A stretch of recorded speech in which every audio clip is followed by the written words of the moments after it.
نحمده ونصلي على رسوله الكريم أما بعد فأعوذ بالله من الشيطان الرجيم بسم الله الرحمن الرحيم رب اشرح لي صدري ويسر لي أمري واحلل عقدة من لساني يفقه قولي الرحمن بے حد مہربان علم القرآن اس نے قرآن کی تعلیم دی خلق الانسان اس نے انسان کی تخلیق کی اس نے انسان کو بنایا علمہ البیان اس نے انسان کو بولنا سکھایا سورج اور چاند ایک حساب کے پابند ہیں یعنی ان نعمتوں کو بھی اللہ ہی نے پیدا کیا اور پیدا کر کے آزاد چھوڑ نہیں دیا بلکہ ایک نظام کے تحت انہیں پابند رکھا اور تارے اور درخت سب سجدہ ریز ہیں یعنی پوری کائنات اللہ کے آگے جھکی ہوئی ہے اللہ کی اطاعت کر رہی ہے اس میں ہم بندوں کے لیے ایک سبق ہے کہ ہم نعمتیں پا کر کیا واقعی اللہ کے اطاعت گزار ہیں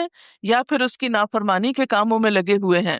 آسمان کو اس نے بلند کیا یعنی انسان کو غور و فکر کی دعوت دی جا رہی ہے کہ دیکھو ایک چھت جو بغیر ستونوں کے ہے کتنی اونچی اٹھی ہوئی ہے کہ وہاں تک انسان کی رسائی بھی نہیں، اور میزان قائم کر دی یعنی ہر چیز کے اندر ایک بیلنس رکھا، اعتدال رکھا۔ اس کا تقاضا یہ ہے کہ تم میزان میں خلل نہ ڈالو یعنی اے انسان ان نعمتوں کو صحیح طور پر استعمال کرو اور زمین میں فساد نہ کرو، بگاڑ نہ پیدا کرو، اور انصاف کے ساتھ ٹھیک ٹھیک تولو اور ترازو میں ڈنڈی نہ مارو یعنی بندوں کے حقوق صحیح طور پر ادا کرو۔ زمین کو اس نے سب مخلوقات کے لیے بنایا یعنی زمین صرف انسانوں کے لیے نہیں، اس لیے اس میں ہمیں صرف انسانوں کے حقوق ہی نہیں جانوروں کے اور دیگر مخلوقات کے حقوق بھی ادا کرنے ہیں، ان کا خیال بھی رکھنا ہے۔ اس میں ہر طرح کے بکثرت لذیذ پھل ہیں، کھجور کے درخت ہیں جن کے پھل غلافوں میں لپٹے ہوئے ہیں، طرح طرح کے غلے ہیں جن میں بھوسا بھی ہوتا ہے اور دانہ بھی ہے۔ پس اے جن و انس تم اپنے رب کی کن کن نعمتوں کو جھٹلاؤ گے؟ انسان کو اس نے ٹھیکری جیسے سوکھے سڑے گارے سے بنایا یعنی انسان اپنی حقیقت پر تو غور کرے کہاں سے اٹھایا گیا، اور جن کو آگ کی لپٹ سے پیدا کیا۔ پس اے جن و انس تم اپنے رب کے کن کن عجائب قدرت کو جھٹلاؤ گے؟ دونوں مشرق اور دونوں مغرب سب کا مالک و پروردگار وہی ہے۔ پس اے جن و انس تم اپنے رب کی کن کن قدرتوں کو جھٹلاؤ گے؟ دو مشرق اور دو مغرب کیسے؟ آپ نے دیکھا ہوگا کہ جہاں سے سورج نکلتا ہے وہاں سے غروب ہوتا ہے یعنی ہر نکلنے والا سورج ہر روز جہاں طلوع ہوتا ہے وہاں غروب بھی ہوتا ہے، پھر جہاں غروب ہو رہا ہوتا ہے وہاں کسی اور جگہ طلوع بھی ہو رہا ہوتا ہے، تو ہر مغرب مشرق بھی ہے اور ہر مشرق مغرب بھی ہے، اس لیے دو مشرق اور دو مغرب کی بات ہوئی۔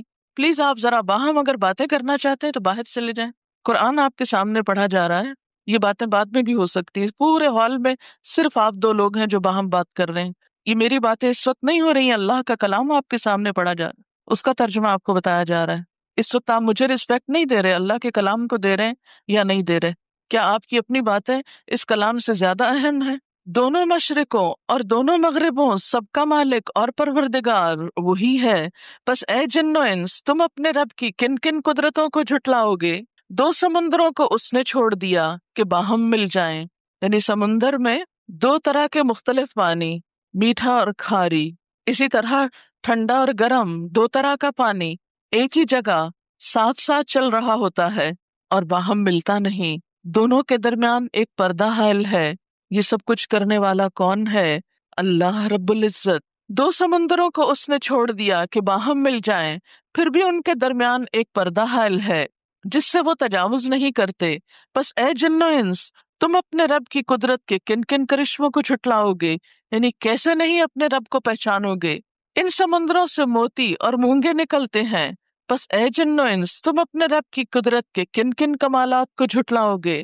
اور یہ جہاز اسی کے ہیں جو سمندروں میں پہاڑوں کی طرح اونچے اٹھے ہوئے ہیں، یعنی پانی میں ایک سوئی تو ڈوب جاتی ہے لیکن اتنا بڑا جہاز جو کہ ایک پورے پہاڑ کی طرح نظر آتا ہے یا پہاڑ جتنا وزنی ہو سکتا ہے، وہ تیر کر ایک حصے سے دوسرے پہ چلا جاتا ہے، یہ اس کو صلاحیت کس نے بخشی؟ تم اپنے رب کے کن کن کمالات کو جھٹلاؤ گے؟ اور یہ جہاز اسی کے ہیں جو سمندر میں پہاڑوں کی طرح اونچے اٹھے ہوئے ہیں، پھر تم اپنے رب کے کن کن احسانات کو جھٹلاؤ گے؟ ہر چیز جو اس زمین پر ہے فنا ہو جانے والی ہے، اور صرف تیرے رب کی جلیل و کریم ذات ہی باقی رہنے والی ہے۔ بس اے جن و انس، تم اپنے رب کے کن کن کمالات کو جھٹلاؤ گے؟ زمین اور آسمانوں میں جو بھی ہیں سب اپنی حاجتیں اسی سے مانگ رہے ہیں، کیونکہ سب محتاج ہیں۔ بے نیاز صرف اس کی ذات ہے، ہم سب کو اس کی ضرورت ہے، اسے ہماری ضرورت نہیں ہے۔ ہر آن وہ نئی شان میں ہے۔ بس اے جن و انس، تم اپنے رب کی کن کن صفات کو جھٹلاؤ گے؟ اے زمین کے بوجھ ہو، ان قریب ہم تم سے باس پرس کرنے کے لیے یعنی تمہارا حساب لینے کے لیے فارغ ہوئے جاتے ہیں، پھر دیکھ لیں گے کہ تم اپنے رب کے کن کن احسانات کو جھٹلاؤ گے۔ یعنی انسان ہمیشہ اس دنیا میں نہیں رہے گا، یہ نعمتیں ہمیشہ ہمارے پاس نہیں رہیں گی، ہمیں بہت جلد یہ دنیا جس کی محبت میں ہم ڈوبے ہوئے ہیں، جس کے اوپر ہم کچھ اور سوچ ہی نہیں سکتے، یہ سب بہت جلد چھوڑ کر اپنے رب کی طرف واپس جانے والے ہیں۔ پھر ہم میں سے ایک ایک کا حساب ہوگا، ہر ایک کو جواب دہی کرنے ہوگی کہ وہ اپنے رب کی نعمتوں کو پا کر رب کے ساتھ کیا معاملہ کرتا رہا، اس کے دین کے ساتھ کیا سلوک کرتا رہا، اس کی کتاب کو اس نے کتنی اہمیت دی، اس کے رسول صلی اللہ علیہ وسلم کی کتنی عزت کی۔ ان سب نعمتوں کو پا کر بہت جلد ہم سے پوچھ ہوگی، لہٰذا وہاں جا کر تم کس نعمت کو جھٹلا سکو گے؟ اے گروہ جن و انس، تم زمین اور آسمانوں کی سرحدوں سے نکل کے بھاگ سکتے ہو تو بھاگ دیکھو، یعنی تم اللہ کے آگے کس قدر عاجز ہو، کہیں جا نہیں سکتے۔ اگر تم بھاگنا بھی چاہو تو اس کے لیے بڑا زور چاہیے، اور وہ زور ہم میں سے کس کے پاس ہے کہ ہم اپنے رب سے بھاگ نکلیں کہیں؟ پھر اپنے رب کی کن کن قدرتوں کو تم جھٹلاؤ گے؟ بھاگنے کی کوشش کرو گے تو تم پر آگ کا شعلہ اور دھواں چھوڑ دیا جائے گا جس کا تم مقابلہ نہ کر سکو گے۔ اے جن و انس، تم اپنے رب کی کن کن قدرتوں کا انکار کرو گے؟ پھر کیا بنے گی اس وقت جب آسمان پھٹے گا اور لال چمڑے کی طرح سرخ ہو جائے گا؟ اے جن و انس، اس وقت تم اپنے رب کی کن کن قدرتوں کو جھٹلاؤ گے؟ اس روز کسی انسان اور کسی جن سے اس کا گناہ پوچھنے کی ضرورت نہ ہوگی، کیونکہ سارا اعمال نامہ تو ہر ایک کا ساتھ ہی ہوگا، اس لیے اللہ تعالیٰ کو یہ پوچھنے کی ضرورت نہیں ہوگی کہ کون کیا جرم کر کے آیا، کوئی تنہائی میں ہو یا سب کے سامنے ہو، چھپ کے کوئی کام کرے یا سب کو بتا کے کرے، ہر غلط کام اعمال نامے میں لکھا جا رہا ہے اور وہ سب کے سامنے کھل کر آ جائے گا، انسان کچھ بھی چھپا نہ سکے گا۔ پھر دیکھ لیا جائے گا کہ تم دونوں گروہ اپنے رب کے کن کن احسانات کا انکار کرتے ہو۔ مجرم وہاں اپنے چہروں سے پہچان لیے جائیں گے، یعنی جرم چہروں پر، شکلوں پر نظر آئے گا، کیونکہ ہر انسان کا چہرہ اس کے دل کی عکاسی کرتا ہے۔ تو گناہ کی ابتدا بھی دل سے ہوتی ہے۔ رمضان اسی لیے تقویٰ کا مہینہ ہے کہ دلوں کی اصلاح کرتا ہے، اور انسان جب کوئی غلط کام کرنا چاہتا ہے تو سب سے پہلے اس کی سوچ آتی ہے، اس کی خواہش پیدا ہوتی ہے، پھر اس کے بعد انسان قدم اٹھاتا ہے۔ اس لیے چہرے پر سب دلوں کے آثار اور دلوں کے خیالات نظر آ رہے ہوں گے، کیونکہ وہیں پر سارے خیالات جمع ہوئے تھے، یعنی دل میں، اور دل سے پھر انسان کے عمل میں آئے، ظاہر میں آئے۔ تو قیامت کے دن سب کچھ چہروں سے عیاں ہو جائے گا، اور انہیں پیشانی کے بال اور پاؤں پکڑ پکڑ کر گھسیٹا جائے گا، یعنی مجرم لوگوں کو۔ اس وقت تم اپنے رب کی کن کن قدرتوں کو جھٹلاؤ گے؟ اس وقت کہا جائے گا یہ وہی جہنم ہے جس کو مجرمین جھوٹ قرار دیتے تھے، یعنی صحیح طور پر ایمان نہیں رکھتے تھے۔ اسی جہنم اور کھولتے ہوئے پانی کے درمیان وہ گردش کرتے رہیں گے۔ پھر اپنے رب کی کن کن قدرتوں کو جھٹلاؤ گے؟ یعنی جب آگ میں وہ تڑپ اٹھیں گے تو سخت پیاس لگے گی۔ آپ نے دیکھا ہوگا ذرا موسم گرم ہو تو انسان کو پیاس زیادہ لگنے لگتی ہے، تو جہنم میں بھی جب وہ آگ میں جلیں گے تو سخت پیاسے ہوں گے، پھر وہ پانی مانگیں گے تو ابلتا ہوا پانی ان کو پیش کیا جائے گا، پانی پی کر پھر اپنے ٹھکانے پہ لوٹیں گے تو آگ ہی آگ پائیں گے، اور یوں ہی ان کی عمر بیت جائے گی۔ پھر اپنے رب کی کن کن قدرتوں کو تم جھٹلاؤ گے؟ اور ہر اس شخص کے لیے جو اپنے رب کے حضور پیش ہونے کا خوف رکھتا ہو دو باغ ہیں، اپنے رب کے کن کن انعامات کو جھٹلاؤ گے؟ یعنی ایک طرف مجرموں کا انجام بتایا گیا تو دوسری طرف اللہ کے فرما بردار لوگوں کا انجام بتایا گیا کہ ان کی خوشی کے لیے دو باغ ہوں گے. دو کس لیے؟ کہ جب ایک سے دل بھرے گا تو دوسرے میں چلے جائیں گے، اور اسی طرح کبھی ایک جگہ کبھی دوسری جگہ. ہری بھری ڈالیوں سے بھرپور اپنے رب کے کن کن انعامات کو جھٹلاؤ گے. دونوں باغوں میں دو چشمے رواں اپنے رب کے کن کن انعامات کو جھٹلاؤ گے. دونوں باغوں میں ہر پھل کی دو قسمیں اپنے رب کے کن کن انعامات کو تم جھٹلاؤ گے.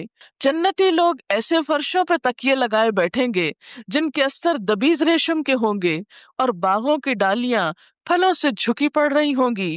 اپنے رب کے کن کن انعامات کو تم جھٹلاؤ گے. ان نعمتوں کے درمیان شرمیلی نگاہوں والیاں ہوں گی جنہیں ان جنتیوں سے پہلے کسی انسان یا جن نے ہاتھ نہ لگایا ہوگا. اپنے رب کے کن کن انعامات کو تم جھٹلاؤ گے.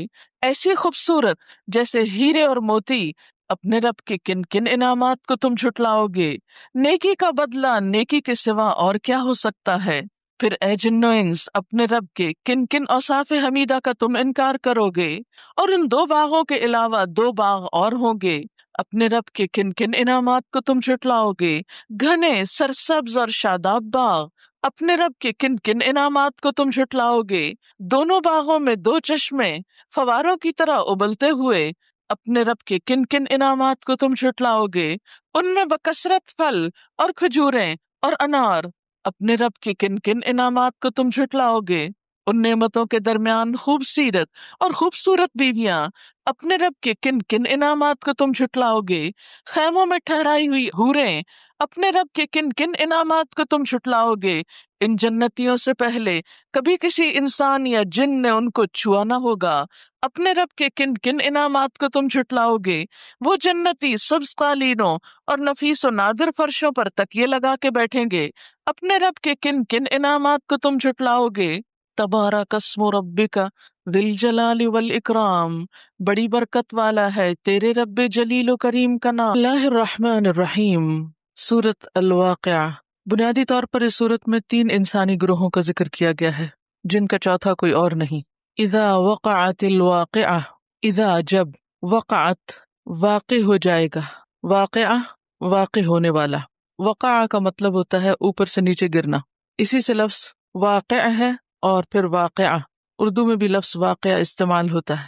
یہاں مراد واقع ہونے والا یعنی روز قیامت، اور واقعہ مؤنث ہے، اشارہ ہے یوم الساعہ کی طرف. جیسا کہ آپ جانتے ہیں کہ قیامت کے کئی نام ہیں جن میں سے ایک خود قیامہ، پھر طامہ، ساخہ، آزفہ، قارعہ. تو اسی طرح واقعہ بھی دراصل کیا ہے؟ قیامت کے ناموں میں سے ایک نام. تو مراد اس سے کیا ہے؟ جب قیامت واقع ہوگی، جب قیامت برپا ہو جائے گی، سر پر آ پڑے گی. اذا وقعت الواقعہ، جب وہ واقعہ پیش آ جائے گا، قیامت قائم ہو جائے گی. اور اس کا قائم ہونا ایسا ہے، لیس لوقعتها کاذبہ، لیسا نہیں، وقع واقع ہونا، ہا اس کا یعنی اس کا واقع ہونا نہیں ہے، کاذبہ کوئی جھوٹ، کوئی جھوٹی بات نہیں ہے، یہ ایک یقینی بات ہے، سچی بات ہے. قیامت کا واقعہ ایسا واقعہ ہے کہ جب وہ پیش آ جائے گا تو کوئی بھی اس کو جھٹلا نہ سکے گا. آج دنیا میں بہت سے لوگ ایسے ہیں جو اس دن کو نہیں مانتے، اس آنے والے حادثے کا انکار کرتے ہیں کہ ایسا کچھ بھی نہیں، یہ صرف من گھڑت باتیں ہیں. اور یہ ایک حقیقت ہے کہ آخرت پر ایمان ارکان ایمان میں سے ہے. ایک مسلمان کے لیے لازم ہے کہ وہ آخرت کو مانے. اگر کوئی شخص آخرت کو نہیں مانتا تو وہ دراصل مسلمان ہی نہیں. کیسا ہے وہ دن؟ خافضۃ رافعۃ، وہ قیامت پست کرنے والی ہے، بلند کرنے والی ہے. اور اسی طرح عزت اور ذلت کے معنوں میں بھی آتا ہے. تو خافضۃ نیچے کرنے والی یعنی ذلیل کرنے والی، پست کرنے والی، گرانے والی، اور رافعۃ بلند کرنے والی، اٹھانے والی یعنی عزت دینے والی. قیامت کا دن ایک ایسا دن ہے جس میں عزت اور ذلت کے معیار بدل جائیں گے. آج دنیا میں بہت سے افراد اور اقوام ایسے ہیں جو بظاہر بہت بلند مرتبہ نظر آتے ہیں، بہت عزت کے مقام پر نظر آتے ہیں، لیکن کل قیامت کے دن ان کا یہ مقام عزت ان سے چھین لیا جائے گا، اور صرف ایک قیامت کا حادثہ ہی انہیں پست کر دینے کے لیے کافی ہوگا. خافضۃ رافعۃ. اذا رجت الارض رجا وبست الجبال بسا فكانت هباء منبثا وكنتم ازواجا ثلاثا فاصحاب الميمنة ما اصحاب الميمنة واصحاب المشأمة ما اصحاب المشأمة والسابقون السابقون اولئک المقربون۔ شروع اللہ کے نام سے جو بے انتہا مہربان نہایت رحم فرمانے والا ہے۔ جب وہ ہونے والا واقعہ پیش آ جائے گا، یعنی آخرت کا واقعہ، تو کوئی اس کے واقع ہونے کو جھٹلا نہ سکے گا۔ آج ہم اس کی طرف توجہ نہیں کرتے، وہ ہمارے خیالوں میں نہیں ہے، لیکن جب وہ پیش آ جائے گا تو کوئی بھی اس سے انکار نہ کر سکے گا۔ وہ تہ و بالا کر دینے والی آفت ہوگی، یعنی زمین پر کوئی بھی چیز اس وقت ٹھہری نہ رہے گی، سلامت نہ رہے گی، بچے گی نہیں۔ انسان اپنی ترقی کی انتہا کو کیوں نہ پہنچ جائے، زمین سے آسمان تک کیوں نہ پہنچ جائے، لیکن جو ہی وہ زلزلہ آئے گا تو کیا ہوگا؟ اس وقت زمین یک بارگی ہلا ڈالی جائے گی، پہاڑ اس وقت ریزہ ریزہ کر دیے جائیں گے، اور پراگندہ غبار بن کر رہ جائیں گے، یعنی دھول کی طرح اڑا دیے جائیں گے۔ تم لوگ اس وقت تین گروہوں میں تقسیم ہو جاؤ گے، یعنی سارے انسان تین بڑی کیٹیگریز میں تقسیم کر دیے جائیں گے، یا تین کیٹیگریز میں داخل ہو جائیں گے۔ اور وہ تین کیا ہیں؟ پہلی کیٹیگری یا پہلا گروپ، دائیں بازو والے۔ دائیں بازو والوں کی خوش نصیبی کا کیا کہنا۔ دوسری کیٹیگری اور بائیں بازو والے، تو بائیں بازو والوں کی بد نصیبی کا کیا ٹھکانا۔ اور آگے والے تو پھر آگے والے ہی ہیں، وہی تو مقرب لوگ ہیں، نعمت بھری جنتوں میں رہیں گے، اگلوں میں سے بہت ہوں گے، پچھلوں میں سے کم ہوں گے۔ تو تین گروپ کون سے ہوئے؟ ایک دائیں بازو والے جو عام نیک اچھے لوگ ہیں، ایک بائیں بازو والے جو برے لوگ ہیں، اور ایک تیسری کیٹیگری سابقون، آگے جانے والے، اللہ کے مقرب لوگ۔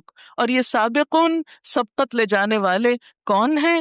جو نیکی اور خیر اور بھلائی کے کاموں میں دوڑ لگاتے ہیں، آگے سے آگے جاتے ہیں۔ وہ یہ نہیں دیکھتے کہ کوئی اور نیکی نہیں کر رہا تو میں کیوں کروں، وہ اس سوچ میں رہتے ہیں کہ کون سی نیکی میں سب سے پہلے آگے بڑھ کر کروں، نیکی کے کاموں میں آگے نکل جاؤں۔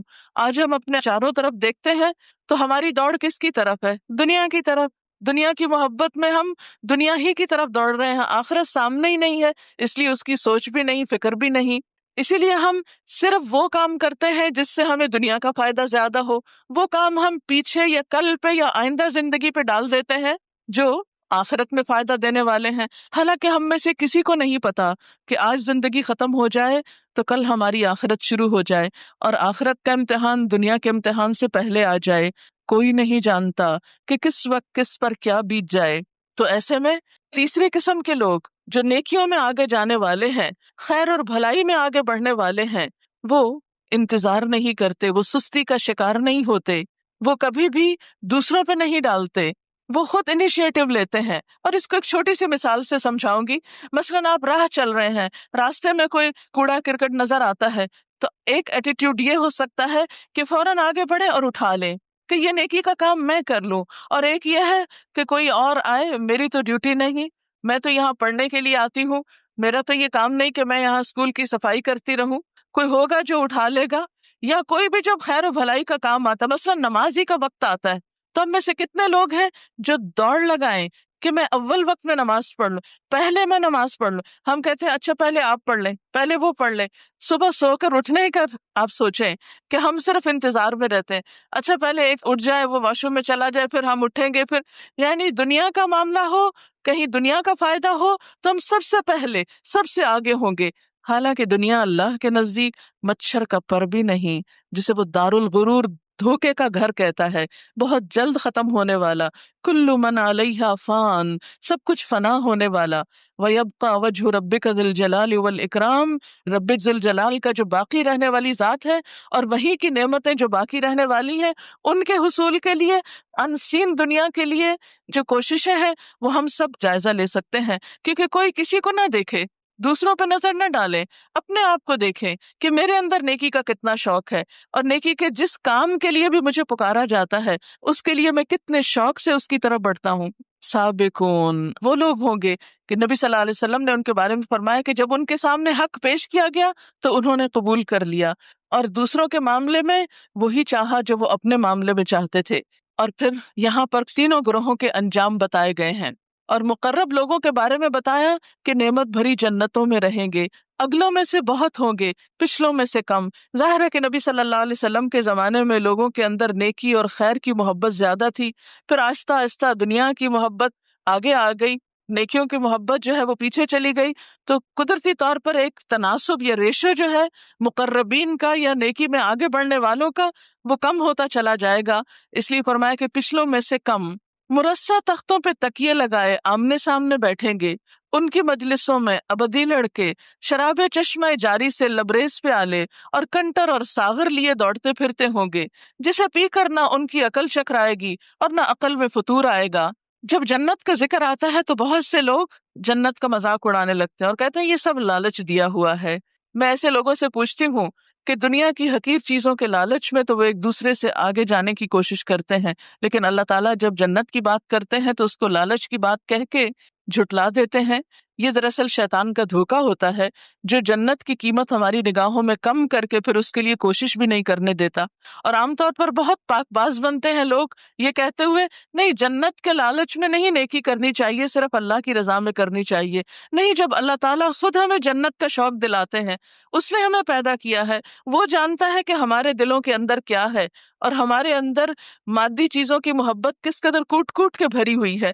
اس لیے اللہ تعالیٰ ایک اور جگہ پر فرماتے یزکوا انفسکم، اپنے آپ کو پاکیزہ مت کہو، بل اللہ یزکی من یشاء، اللہ ہی جسے چاہتا ہے پاک کرتا ہے۔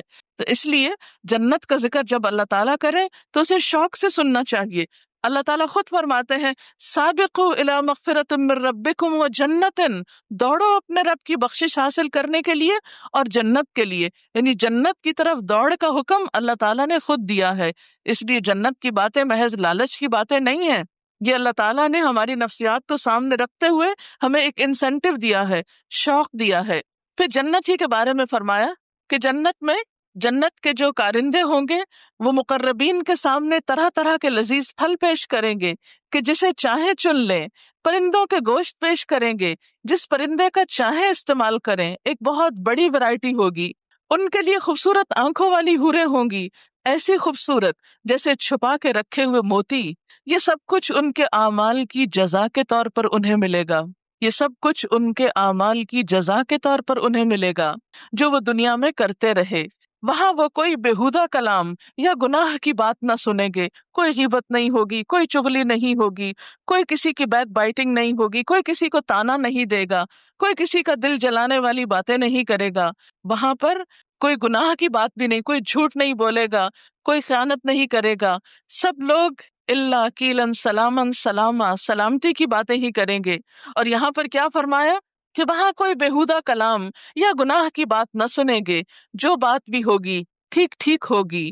اور دائیں بازو والوں کی خوش نصیبی کا کیا کہنا، وہ بے خار یعنی بغیر کانٹوں کے بیریوں اور تہ بتہ چڑھے ہوئے کیلوں اور دور تک پھیلی ہوئی چھاؤں اور ہر دم رواں پانی اور کبھی ختم نہ ہونے والے اور بے روک ٹوک ملنے والے بکثرت پھلوں اور اونچی نشست گاہوں میں ہوں گے۔ Obviously سابقین کی جنت کے مقابلے میں ذرا کم درجے کی ہوگی۔ ان کی بیویوں کو ہم خاص طور پر نئے سرے سے پیدا کریں گے اور انہیں باکرہ بنا دیں گے، اپنے شوہروں کی چاہنے والی اور عمر میں ہمسن ہوں گی۔ یہ سب کچھ دائیں بازو والوں کے لیے ہے، وہ اگلوں میں سے بھی بہت ہوں گے، پچھلوں میں سے بھی بہت ہوں گے۔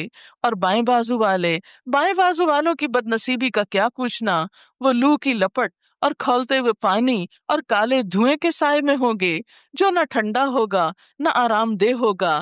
یہ وہ لوگ ہوں گے جو اس انجام کو پہنچنے سے پہلے خوشحال تھے اور بڑے گناہ پہ اصرار کرتے تھے۔ آپ کو معلوم ہے کہ بڑے گناہ کون سے ہیں؟ بڑے گناہوں میں سب سے بڑا گناہ تو اللہ تعالیٰ کے ساتھ شرک ہے، اور اس کے بعد والدین کی نافرمانی، ماں باپ کی بات نہ ماننا، ماں باپ کو اہمیت نہ دینا، ماں باپ کی قدر نہ کرنا۔ کیونکہ ایک طرف ہمیں اللہ تعالیٰ کے احسانات کو ماننا اور اس کا شکر گزار بننا ہے، اور دوسری طرف انسانوں میں سے سب سے پہلے اپنے والدین کا۔ یہ وہ لوگ ہوں گے جو اس انجام کو پہنچنے سے پہلے خوشحال تھے اور گناہ عظیم پر اصرار کرتے تھے، کہتے تھے جب ہم مر کر خاک ہو جائیں گے اور ہڈیوں کا پنجر رہ جائیں گے تو پھر اٹھا کھڑے کیے جائیں گے، اور کیا ہمارے باپ دادا بھی اٹھائے جائیں گے جو پہلے گزر چکے ہیں؟ اے نبی صلی اللہ علیہ وسلم ان سے کہہ دیجئے یقیناً اگلے اور پچھلے سب ایک دن ضرور جمع کیے جانے والے ہیں جس کا وقت مقرر کیا جا چکا ہے۔ پھر اے گمراہو اور جھٹلانے والو، تم زقوم کے درخت کی غذا کھانے والے ہو، اس سے تم پیٹ بھرو گے اور اوپر سے کھولتا ہوا پانی تونس لگے ہوئے اونٹ کی طرح پیو گے۔ یعنی اتنی گرمی ہوگی کہ انسان ابلتا ہوا پانی بھی چاہے تو آپ دیکھیں ایک ایک سپ لیتے ہیں، لیکن جہنم میں لوگ ابلتے ہوئے پانی کو بھی پیتے چلے جائیں گے جیسے ایک پیاسا اونٹ پانی پیتا ہے۔ یہ ہے ان بائیں بازو والوں کی ضیافت کا سامان روز جزا میں۔ نحن خلقناکم فلولا تصدقون، ہم نے تمہیں پیدا کیا ہے، ہم ہیں تمہارے خالق، پھر تم تصدیق کیوں نہیں کرتے، مان کیوں نہیں جاتے؟ کبھی تم نے غور کیا یہ نطفہ جو تم ڈالتے ہو، اس سے بچہ تم پیدا کرتے ہو یا اس کے پیدا کرنے والے ہم ہیں؟ ہم نے تمہارے درمیان موت کو تقسیم کیا ہے اور ہم اس سے عاجز نہیں کہ تمہاری شکلیں بدل دیں اور کسی ایسی شکل میں تمہیں پیدا کریں جس کو تم نہیں جانتے۔ اپنی پہلی پیدائش کو تو تم جانتے ہی ہو، پھر سبق کیوں نہیں لیتے؟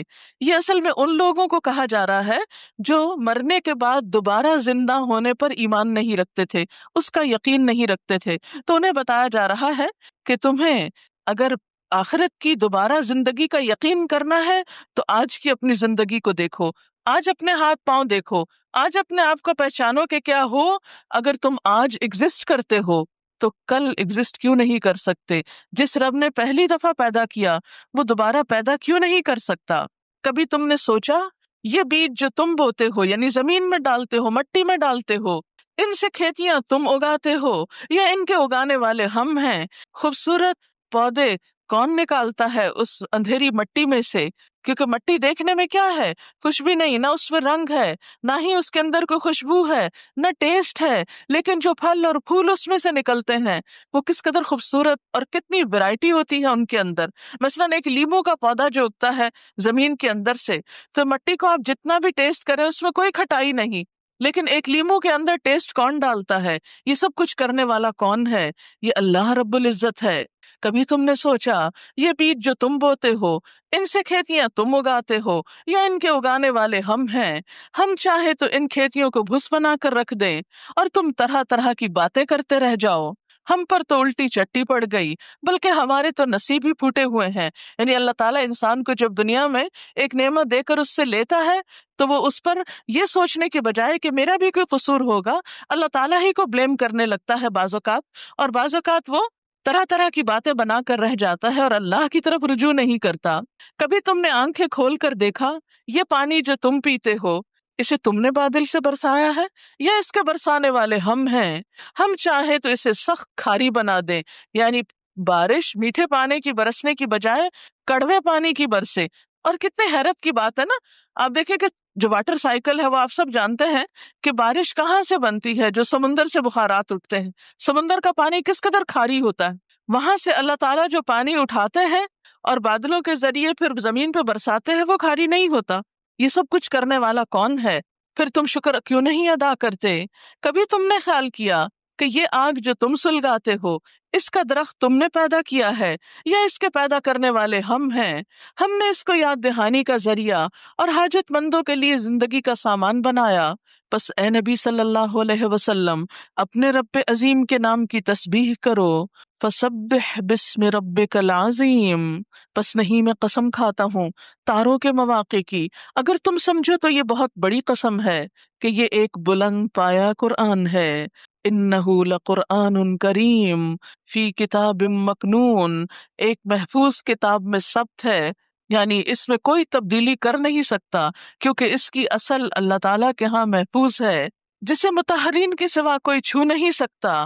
یہ رب العالمین کا اتارا ہوا ہے، یعنی اس قرآن کو معمولی چیز نہ سمجھو، یہ اللہ رب العزت کی طرف سے آیا ہے۔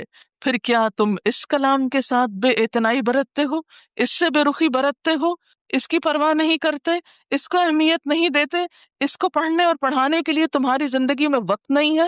قیامت کے دن جب ہم اللہ کے حضور حاضر ہوں گے، بڑی بڑی لائبریریاں چاٹ کر، دنیا کی ڈھیروں کتابیں پڑھ کر، اس وقت کیا اللہ ہم سے پوچھے گا نہیں کہ میری کتاب کو پڑھنے کا وقت نہیں ملا تھا تمہیں؟ کتنا کچھ پڑھ ڈالا۔ ایک بچہ کلاس 1 سے لے کر میٹرک تک بھی کتنی کتابیں پڑھ ڈالتا ہے، آپ سب اگر گننا شروع کریں تو شاید اس وقت شمار نہ کر سکیں کہ اب تک آپ کتنی کتابیں پڑھ چکے ہیں، اور اس سے آگے بھی آپ کتنی کتابیں پڑھیں گے۔ لیکن کس قدر افسوس کی بات ہے، اتنی کتابیں پڑھنے والے کبھی نہیں سوچتے کہ زندگی میں ایک بار اللہ کی کتاب تو پڑھ کے دیکھیں۔ انسانوں کی لکھی ہوئی کتابیں، ان کو ہم اہمیت دیتے ہیں، اللہ کی بھیجی ہوئی کتاب، اس کی کوئی اہمیت ہی نہیں ہمارے ذہن میں، ہمارے دل میں اس کی کوئی قدر ہی نہیں۔ صرف زبانی زبانی ضرور کہتے ہیں کہ ہم اس کو چومتے بھی ہیں، اوپر اٹھا کے رکھتے ہیں، سینے سے لگا کے رکھتے ہیں، خوبصورت غلافوں میں لپیٹ کے رکھتے ہیں، سنبھال سنبھال کے رکھتے ہیں، لیکن جس کام کے لیے آئی ہے وہی نہیں کرتے اس سے۔ کیا واقعی ہمارے پاس وقت نہیں؟ کیا واقعی ہمارے پاس عقل نہیں؟ کیا واقعی ہم دیکھ نہیں سکتے؟ کیا واقعی ہم پڑھ نہیں سکتے؟ کیا واقعی ہم سمجھ نہیں سکتے؟ کیا واقعی سمجھنے کے مواقع نہیں ہیں؟ سب کچھ ہے لیکن دل ہی نہیں ہے۔ نہ صحیح، پلٹنا تو اسی کی طرف ہے جس نے یہ کتاب بھیجی ہے۔ وہاں پر دوسری کتابوں کا تو امتحان نہیں ہوگا، وہاں تو اس کتاب کے مطابق امتحان ہوگا۔ پھر اگر اس کو پڑھے بغیر چلے گئے تو کیا جواب دیں گے؟ کیا حساب دیں گے؟ وہ لوگ تو پھر بھی شاید معذور ہیں، مجبور ہیں کہ جو پڑھنا لکھنا نہیں جانتے، لیکن پڑھے لکھے لوگ، بڑی بڑی ڈگریاں رکھنے والے، ساری زندگی میں ایک اللہ کی کتاب نہ پڑھ سکے، وہ رب کو کیا جواب دیں گے؟ کیا حساب دیں گے؟ اسی لیے اللہ تعالیٰ فرماتے ہیں افبہذا الحدیث انتم مدہنون، وہ کتاب جو محفوظ کتاب ہے، بلند پایا کتاب ہے، باعزت کتاب ہے، جسے مطہرون کے سوا کوئی چھوتا نہیں اللہ کے ہاں، مقرب فرشتوں کے پاس ہے، رب العالمین کی اتاری ہوئی ہے، تم اس کی پرواہ نہیں کرتے، تم اس کی قدردانی نہیں کرتے۔ وَتَجْعَلُونَ رِزْقَكُمْ أَنَّكُمْ تُكَذِّبُونَ، اور تم نے اپنا حصہ اس میں یہ رکھا ہے کہ اسے جھٹلاتے ہو، جو بات سمجھ میں نہیں آتی اس کا صاف انکار کر دیتے ہو، ماننے کی باری آتی ہے، عمل کی باری آتی ہے تو عمل کر کے نہیں دکھاتے۔ اب اگر تم کسی کے محکوم نہیں، یعنی تمہارے اوپر کوئی حاکم نہیں، کوئی رب نہیں، اور اپنے اس خیال میں تم سچے ہو، تو جب مرنے والے کی جان حلق تک پہنچ جاتی ہے اور تم اسے اپنی آنکھوں سے دیکھ رہے ہوتے ہو کہ وہ مر رہا ہے، اس وقت اس کی نکلتی ہوئی جان کو واپس کیوں نہیں لاتے؟ اللہ تعالیٰ پوچھ رہے ہیں، ایک سوال کر رہے ہیں کہ اگر تم سمجھتے ہو کہ تم ایسے ہی آزاد ہو اس دنیا میں اور کوئی تم سے پوچھنے والا نہیں، تمہارا حساب لینے والا نہیں، تو سوچو ذرا کہ پھر اگر تم آزاد ہو تو اپنی آزادی استعمال کرو، اگر خود کو طاقتور سمجھتے ہو تو اپنی طاقت استعمال کرو، اور جس وقت مرنے والے کی جان نکل رہی ہوتی ہے، وہ تمہارے ہاتھوں سے جا رہا ہوتا ہے، تو ذرا تم اس کی جان واپس تو لا کے دکھاؤ، اس کو نہ جانے دو، اس کو روک لو۔ لیکن کیا کبھی کوئی روک سکا کسی کو؟ کوئی نہیں روک سکتا۔ بڑے بڑے ڈاکٹرز، بڑے بڑے ہسپتال، سوفسٹیکیٹڈ آلات مرنے والوں کو روک نہیں سکتے۔ آج تک موت کا علاج کوئی دریافت نہیں کر سکا۔ موت اٹل حقیقت، بہت بڑی سچائی جس سے مجھے اور آپ کو گزرنا ہے، اور موت کے بعد مٹی میں مل نہیں جانا، حساب دینا ہے، جواب دینا ہے۔ اللہ کی نعمتوں کے بارے میں پوچھا جائے گا کہ ہم نے ان کو پا کر اللہ کا حق کتنا ادا کیا۔ اس وقت سوچو کیا جواب دو گے، کیا بولو گے؟ ہم آزاد نہیں ہیں اس دنیا میں، ہم ایک بھیجنے والے کے حکم سے آئے ہیں، اسی کے حکم سے واپس جانا ہے، اسی نے یہ کتاب اتاری ہے، اسی نے اس کے مطابق ہم سے پوچھنا ہے۔ اس وقت ہمارا جواب پھر کیا ہوگا؟ اس وقت تو کوئی کام نہیں آئے گا۔ یوم یفر المرء من اخیہ وامہ وابیہ وصاحبتہ وبنیہ، جس دن انسان بھاگے گا اپنی ہی ماں سے، اپنے ہی باپ سے، اپنے ہی بیٹے سے، اپنی ہی بیوی سے۔ اس دن ہر انسان کو ایسی پڑی ہوگی جو اسے دوسروں سے بے پرواہ کر دے گی۔ ہر انسان اتنا خود غرض ہو چکا ہوگا کہ اسے صرف اپنی فکر ہوگی۔ دنیا میں ایک معمولی ٹیسٹ اور امتحان ہوتا ہے تو ہم میں سے ہر ایک کو اپنی پڑی ہوئی ہوتی ہے۔ اس وقت ہمیں یہ یاد نہیں ہوتا کہ میری فرینڈ کا پیپر اس وقت کیسا ہو رہا ہے، میری بہن کا پیپر اس وقت کیسے ہو رہا ہے۔ ہر انسان کو یہ فکر ہوتی ہے کہ جو لکھا ہے سوال نامے میں اس کا جواب ٹھیک ٹھیک دے دوں، میرے نمبر زیادہ آنے چاہیے۔ بہن اپنا انجام خود جانے۔ تو دنیا میں اگر امتحان کے کمرے میں انسان اتنا خود غرض ہو جاتا ہے تو آخرت کے امتحان میں انسان کی خود غرضی کا کیا عالم ہوگا؟ کون کس کو پوچھے گا؟ کون کس کا سہارا لے گا؟ کون کس کی مدد لے گا؟ اس وقت تو ہر انسان تنہا آئے گا. وَلَقَدْ جِئْتُمُونَا فُرَادَا كَمَا خَلَقْنَاكُمْ أَوَّلَ مَرَّةٍ. تم ہمارے پاس اکیلے ہی واپس آ گئے جس طرح ہم نے تم کو پہلے دن پیدا کیا تھا. دنیا میں بھی اکیلے آتے ہیں، واپسی بھی اکیلے ہوگی، قبر میں بھی اکیلے ہوں گے، حساب کے وقت بھی اکیلے ہوں گے. پھر کیوں نہیں سنبھلتے؟ کیوں نہیں غور کرتے؟ کیوں نہیں تیاری کرتے؟ کیوں نہیں اللہ سے اپنا تعلق مضبوط کرتے؟ اب اگر تم کسی کے محکوم نہیں ہو اور اپنے اس خیال میں سچے ہو تو جب مرنے والے کی جان حلق تک پہنچ چکی ہوتی ہے اور تم آنکھوں دیکھ رہے ہوتے ہو کہ وہ مر رہا ہے، اس وقت اس کی نکلتی ہوئی جان کو واپس کیوں نہیں لے آتے؟ اس وقت تمہاری نسبت ہم اس کے زیادہ قریب ہوتے ہیں مگر تم کو نظر نہیں آتے. پھر وہ مرنے والا اگر مقربین میں سے ہو تو اس کے لیے راحت اور عمدہ رزق اور نعمت بھری جنت ہے، اور اگر وہ اصحاب یمین میں سے ہو تو اس کا استقبال یوں ہوتا ہے کہ سلام ہے تجھ پر، تو اصحاب الیمین میں سے ہے. اور اگر وہ جھٹلانے والے گمراہ لوگوں میں سے ہو تو اس کی توازوں کے لیے کھولتا ہوا پانی ہے اور جہنم میں جھونکا جانا ہے. ان ھذا لہو حق الیقین، بے شک یہ سب کچھ قطعی حق ہے. فسبح بسم ربک العظیم، بس تسبیح بیان کرو اپنے رب عظیم کے نام کی. سب تسبیح پڑھیے. سبحان اللہ وبحمدہ عدد خلقہ ورضا نفسہ وزنة عرشہ ومداد کلماتہ. سبحان اللہ وبحمدہ عدد خلقہ ورضا نفسہ وزنة عرشہ ومداد کلماتہ.